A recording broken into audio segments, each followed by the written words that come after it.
আমাদের আমাদের সংগ্রাম এবং দুর্নীতিবাজদের যে নামের তালিকা ইতিমধ্যে গণমাধ্যমে প্রকাশিত হতে চলেছে, তাদের সহ যাদের নাম এখনো প্রকাশিত হয় নাই, সেই সকল দুর্নীতিবাজ, ঋণ খেলাপি, ব্যাংক ডাকাত, কালো টাকার মালিক, যারা দেশের অর্থ বিদেশে পাচার করেছে, সেই পাচারকারীদের বিরুদ্ধে ব্যবস্থা গ্রহণ করার দাবিতে সারা দেশে আমরা ঘেরাও বিক্ষোভ কর্মসূচি দিয়েছিলাম।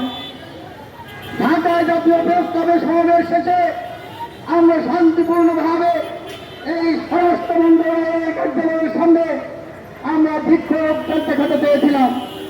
আমাদের সেই শান্তিপূর্ণ কর্মসূচিও বাংলাদেশ সরকার এবং তার প্রশাসনের সহ্য হয় না।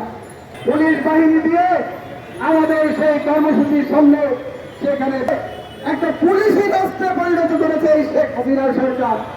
এর বিরুদ্ধে জনগণকে সামনে